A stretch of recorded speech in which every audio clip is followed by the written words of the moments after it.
আমিও ব্যক্তিগতভাবে আল্লামা মামুনুল হক সাহেবের একজন ভক্ত। ওনার পক্ষেই বিগত কয়েকদিন ধরে আমি লেখালেখি করেছি,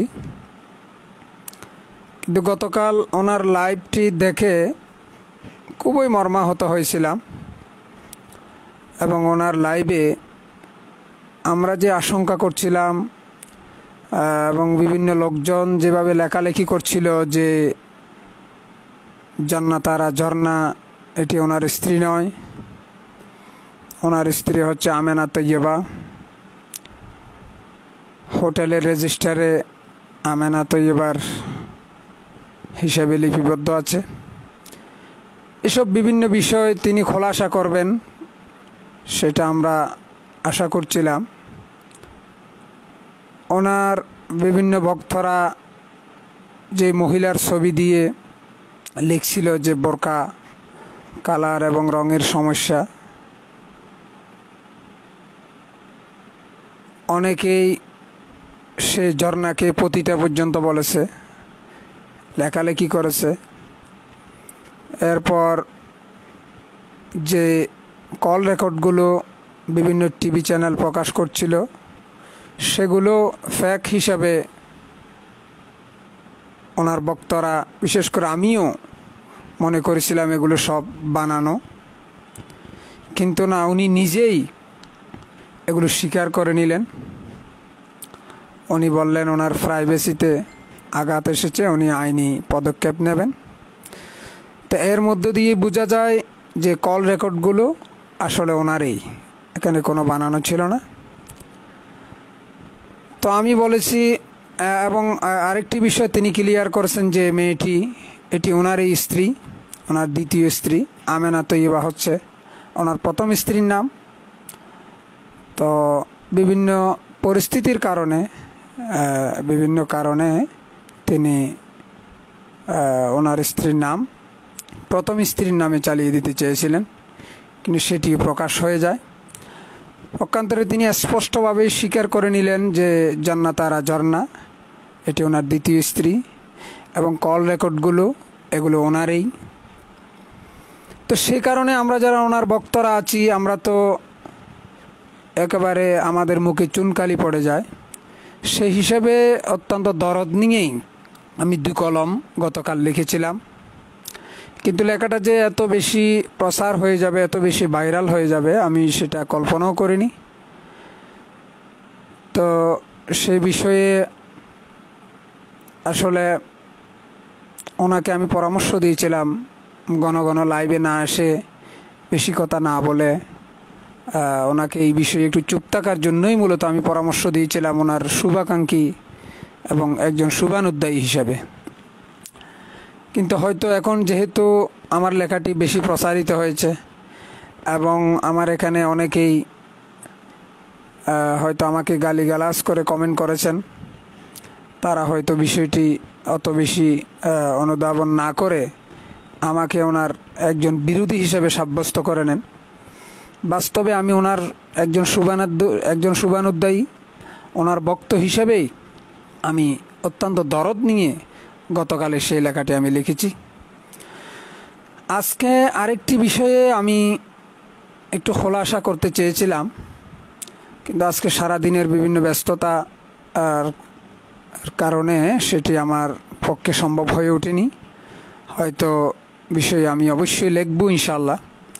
সেটি হচ্ছে 26 মার্চ যেদিন বাংলাদেশে মোদি পদার্পণ আসছিলেন, সেদিন তো হেফাজতে ইসলামের কিংবা ইসলামী আন্দোলনের কোনো প্রোগ্রাম কর্মসূচি ছিল না।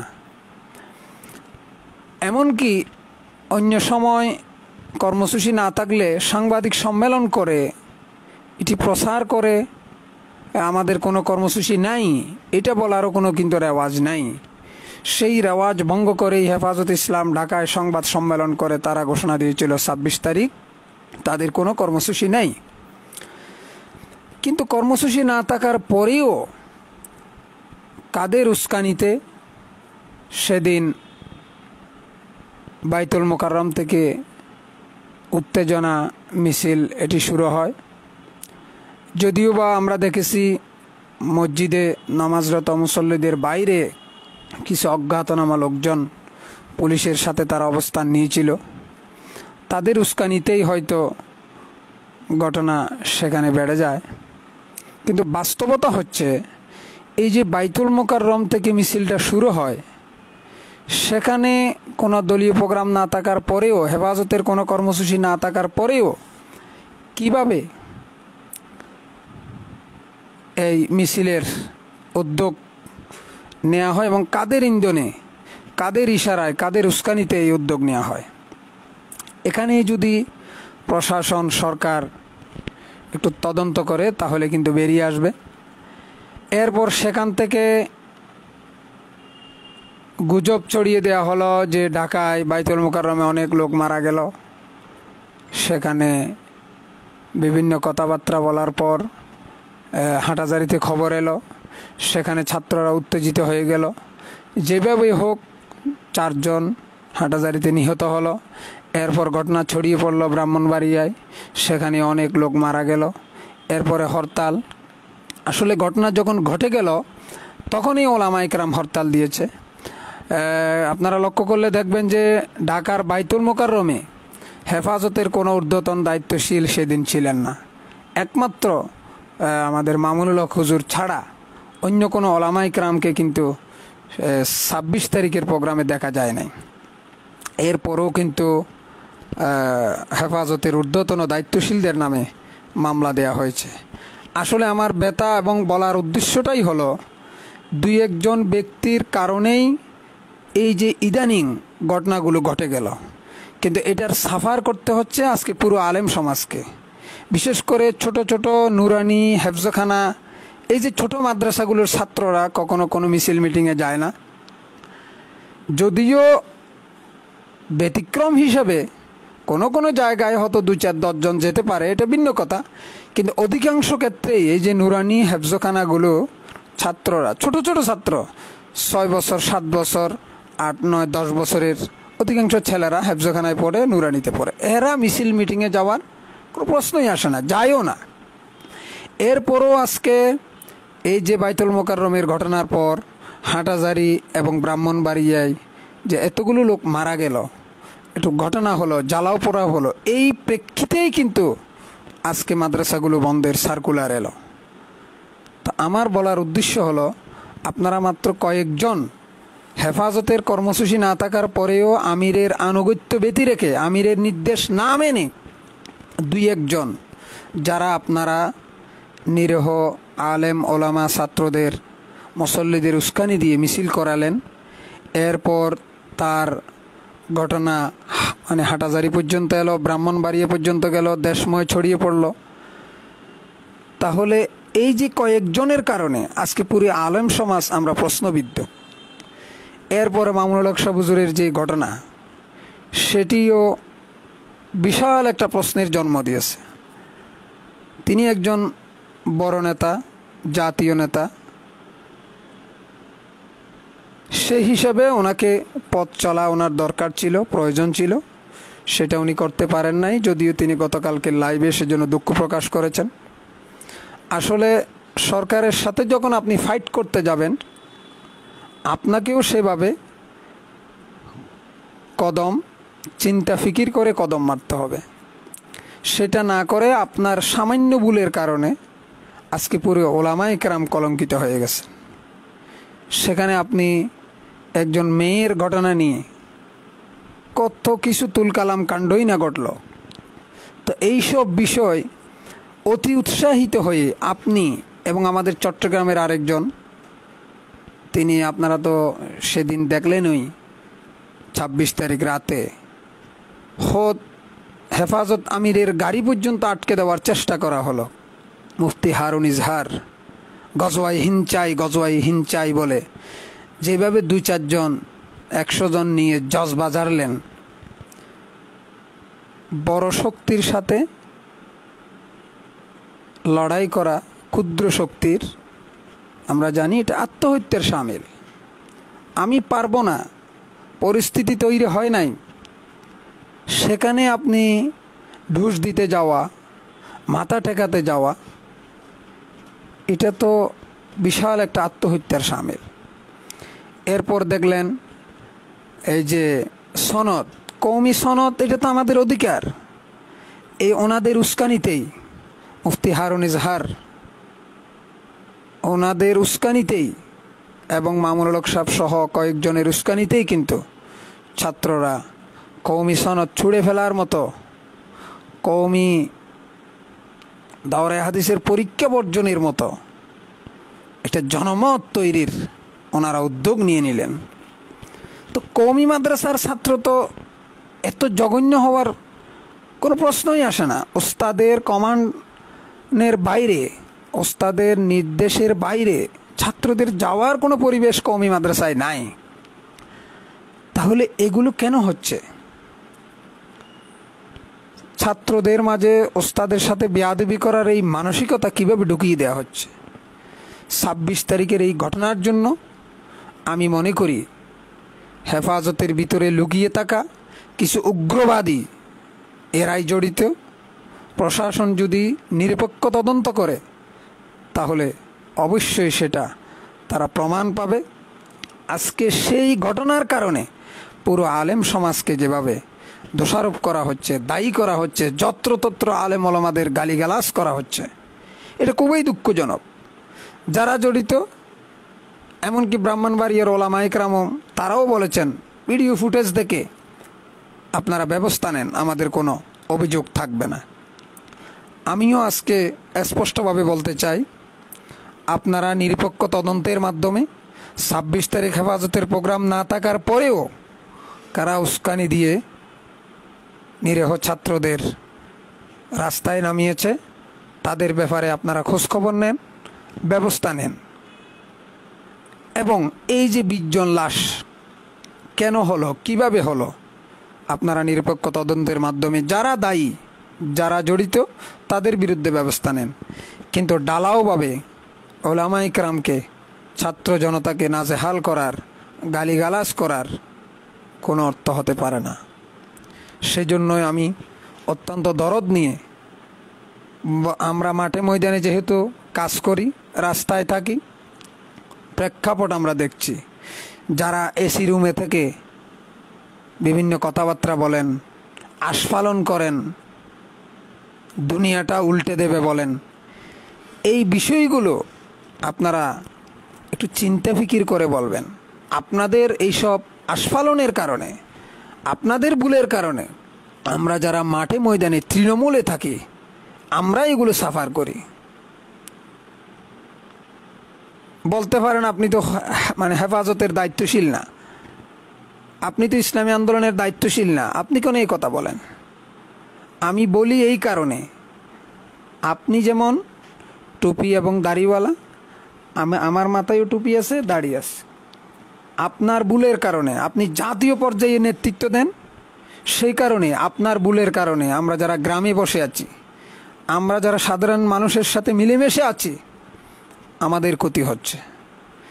আপনাদের ব্যক্তিগত ভুলের কারণে, ব্যক্তিগত আপনাদের গোপনীয় কোনো রহস্যের কারণে, আপনাদের উচ্চবিলাসের কারণে আমরা যারা সাধারণ মানুষ, সাধারণ ওলামা ইকরাম, ছাত্র জনতা, আমরা খুবই কষ্টের মধ্যে আছি। আজকে আমি বিশ্বাস করি এই যে 26 তারিখের ঘটনা না হলে এবং মাদ্রাসাগুলোতে এই যে উস্কানি বিষয়ক, বিশেষ করে বড় বড় মাদ্রাসায় ওস্তাদের সাথে বেয়াদবির এই শিক্ষাগুলো যদি না হতো, আজকে যদি আমিরের কমান্ড যদি মানত, ওস্তাদের কথা যদি ছাত্রগণ রাখত, তাহলে এই যে একটা বেয়াদবিমূলক পরিবেশ, এটা যদি না হতো, যতই লকডাউন হোক, আজকে কওমি মাদ্রাসার বিশেষ করে হেফজখানা, নুরানি, এগুলো বন্ধ করার নির্দেশ আসতো না। কারণ আরও আগে থেকেই কওমি মাদ্রাসা খুলে দেওয়ার আরও 3 থেকে 4 মাস আগ থেকেই ঢাকার কিছু ওলামা ইকরাম, আমাদের মুরব্বী ওলামা ইকরাম অত্যন্ত কষ্ট করে সরকার বাহাদুরকে বুঝিয়ে সুজিয়ে তারা এই মাদ্রাসাগুলো খোলার ব্যবস্থা করেছিলেন। আজ পর্যন্ত কোনো মাদ্রাসায়, কোনো হেফজখানায় একজন ছাত্র, শিক্ষক, কোনো কওমি মাদ্রাসায় এরকম করোনা আক্রান্ত কাউকে পাওয়া যায় নাই। তো সেই অবস্থায় আবার কওমি মাদ্রাসা বন্ধের এই নির্দেশ কেন আসলো? আমি মনে করি আমরা এই যে দুই একজন যাদের নাম বললাম এবং তদন্তের মাধ্যমে যাদের নাম বেরিয়ে আসবে, এই দু চারজন লোকের কারণেই আজকে এই সমস্ত মাদ্রাসাগুলো বন্ধের নির্দেশ আসলো। এটা আমি বিশ্বাস করি, এটা আমি মনে করি।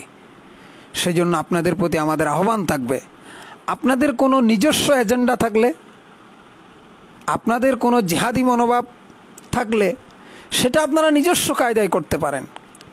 হেফাজতের ঘাড়ের উপর সওয়ার হয়ে অরাজনৈতিক এই প্ল্যাটফর্মের সাথে আপনারা মিলেমিশে এই সমস্ত কথাবার্তা বলবেন, আমির পরিবর্তনের কথা বলবেন, এমনকি আল্লামা বাবুনগরীর সাথে পর্যন্ত আপনারা এই ধরনের আচরণ করবেন। এটা তো মানা যায় না। হয়তো অনেকে বলতেছে না, কিন্তু আমি মনে করি বাংলাদেশের বর্তমানে যেই প্রেক্ষাপট তৈরি হয়েছে, এই কয়েকজন আমাদের মুরব্বী দায়িত্বশীলদের বিরুদ্ধে এদেশের অধিকাংশ ওলামায়ে কেরাম তোলাবায়ে আযামের এই মনের ক্ষোভ হয়তো বলতেছে না যে কীভাবে বলবো, এটার কারণে তো আমারই ক্ষতি, আমরাই আরও অবমাননার শিকার হচ্ছি। কিন্তু কেউ না কাউকে তো বলতেই হবে। কেউ যদি না বলি, চুপ থাকি, মুখে তালা লাগাই, কুলু ফাঁটি, তাহলে তো হবে না। তো সে হিসাবে আমি কোনো দায়িত্বশীল না হইও একজন সমর্থক হিসাবে, একজন বক্তা হিসাবে এবং আলেম ওলামার প্রতিনিধিত্ব হিসাবে আমি অত্যন্ত দরদ নিয়ে এই কথাগুলো বলছি। প্রশাসনের উচিত ২৬ তারিখ কাদের উস্কানিতে মিছিল হলো, এরপর ঘটনা হলো, কাদের কারণে এতগুলো লাশ পড়লো, এগুলো চিহ্নিত করা, ঢালাওভাবে আলেম ওলামাদেরকে দায়ী না করে মাদ্রাসাগুলোর উপর খড়ক না দিয়ে মাদ্রাসাগুলো খুলে দেওয়ার ব্যবস্থা করে এই জাতীয় যারা চিহ্নিত তাদের বিরুদ্ধে আপনারা ব্যবস্থা নিন। এতে কোনো ওলামায়ে কেরামের কোনো অভিযোগ থাকবে না। বর্তমানে অনেক কিছু বিষয়ে ওলামায়ে কেরাম লজ্জায় হয়তো বলতে পারছে না, আমি হয়তো সাহস করে বলেছি। এরকম অনেকের সাথে আমার ব্যক্তিগতভাবেও কথা হয়েছে, অনেকেই বলতে সাহস পাচ্ছে না, কারণ বিভিন্নভাবে কমেন্টে গালিগালাজ করা হচ্ছে। অন্ধভক্ত উগ্রভক্তরা ফেসবুকে তাদের যে মুফতি হারুন এজাজ সাহেবের কথা বললাম, ওনার নিজস্ব ফেসবুকে একটা বলয় আছে। তো এই যে বলয়গুলো সত্য কথা বলতে গেলে তাদেরকে লাঞ্ছিত করবে, অপমানিত করবে, তাদের বিরুদ্ধে বিভিন্ন লেখালেখি করবে, সেই ভয়েই কিন্তু অনেকেই কথা বলছে না। আসলে বাস্তবতা হচ্ছে এই যে কয়েকজন লোকের কারণে আজকে আলেম সমাজ লজ্জিত, অপমানিত। সরকার বাহাদুর যে কয়েকজন আলেমের ভুলের খেসারত, দোষের খেসারত পুরো দেশ জাতির ওলামায়ে কেরামকে দিচ্ছে, এটা কিন্তু ভালো করছে না। নিরীহ ওলামায়ে কেরাম, বিশেষ করে হেফজখানা নুরানির এই যে মাসুম বাচ্চাগুলোর উপর যে মাদ্রাসা বন্ধ করে দেওয়া হলো, এটি কিন্তু চরম একটা অমানবিক কাজ হলো। এই ব্যাপারে সরকার বাহাদুর সুচিন্তিতভাবে চিন্তা ভাবনা করেই আপনারা সিদ্ধান্ত দেবেন আশা করি। যাদের কারণে বিশৃঙ্খলা হচ্ছে তাদেরকে আপনারা বয়কট করেন। মাত্র মুষ্টিমেয় কয়েকজন আজকে হেফাজত আমির আল্লামা বাবুনগরী সহ আমাদের মুরব্বী ওলামায়ে কেরামদেরকেও গালি দেওয়া হচ্ছে। এগুলো আসলে ঠিক না। একজনের দোষ আরেকজনের উপর চাপানো, এটা কখনো বোধগম্য হতে পারে না। সেজন্য ভাইরা, আমার আবেদন, আপনাদের প্রতি আহ্বান থাকবে, আপনারা সত্যকে সত্য বলুন, মিথ্যাকে মিথ্যা বলুন। আমার একজন মুরব্বী, উনি যদি ভুল করে, আমি যদি দেখিয়ে না দিই, কে দেখিয়ে দেবে? সেজন্য যারা যেই ভুলগুলো আল্লামা মামুনুল হক সাহেব করছেন, ওনাকে শুধরানোর জন্য শীর্ষ ওলামায়ে কেরাম তড়িৎ পদক্ষেপ নেওয়া দরকার বলে আমি মনে করি। এবং ওনার যে লাইভ খেলা, গত রাত ৩টার সময় উনি উদুম গায়ে লাইভে চলে এলেন যে ওনার বিবিকে আক্রমণ করা হয়েছে, তুলে নিয়ে যাচ্ছে। কোন বিবি? ওই যে দ্বিতীয় স্ত্রী জন্না আক্তারকে তুলে নিয়ে যাচ্ছে। জন্না আক্তারকে তো তুলে নিয়ে যাবেই, সেই পরিবেশ আপনিই তৈরি করেছেন।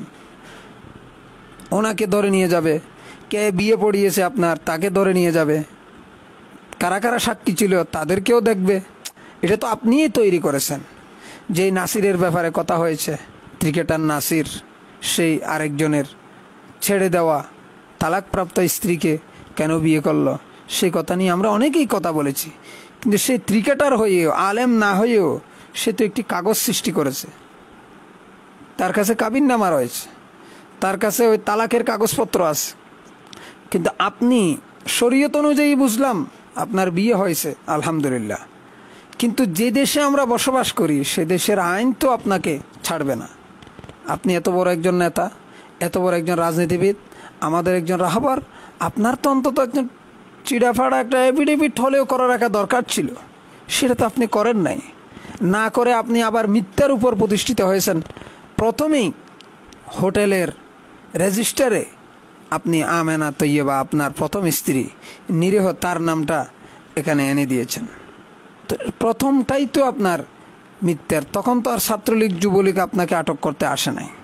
তো এই যে বিষয়গুলো শীর্ষ ওলামায়ে কেরাম, আল্লামা মামুনুল হক সাহেব দামাত বারকাতুহুম, যাদের কথা রাখেন, উনি যাদের কথা শুনেন, তাদের উচিত ওনাকে এইসব বিষয় থামিয়ে দেয়া। ঘন্টার পর ঘন্টা একটু পর পর কিছু হলে লাইভে আসা, এ সমস্ত কথাবার্তা, আজে বাজে কথাবার্তা না বলে ওনার উচিত ছিল চুপ থাকা। তো এই বিষয়গুলো ওলামায়ে কেরাম তড়িৎভাবে পদক্ষেপ নিয়ে আমাদের ইজ্জত সম্মান যেটুকু আছে, ইজ্জত সম্মান তো চলেই গেছে ওলামায়ে কেরামের। একজনের কারণে তো সবাই আমরা ডুবে গেছি।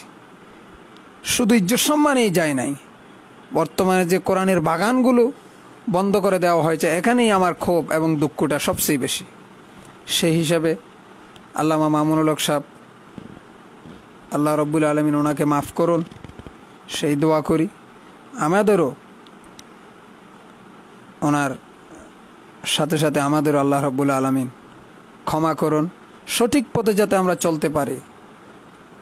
এই করোনা ভাইরাসের এই মহামারীর সময়ও যাতে আমরা আত্মশুদ্ধি করতে পারি। সামনে রমজান মাস আসছে, আমরা যাতে অন্তত নিজেরা ইসলাহের পথে চলতে পারি। আল্লাহ রাব্বুল আলামিন আমাদেরকে তৌফিক দান করুন। এবং যেই বিষয়গুলো বললাম, আমার অত্যন্ত দৃঢ়তার সাথে আমি বলতে চাই, এই বিষয়গুলো তদন্ত করলে ঢালাওভাবে কোনো ওলামায়ে কেরামকে সরকার এবং আওয়ামী লীগের বন্ধুরা দোষারোপ করতে পারে না।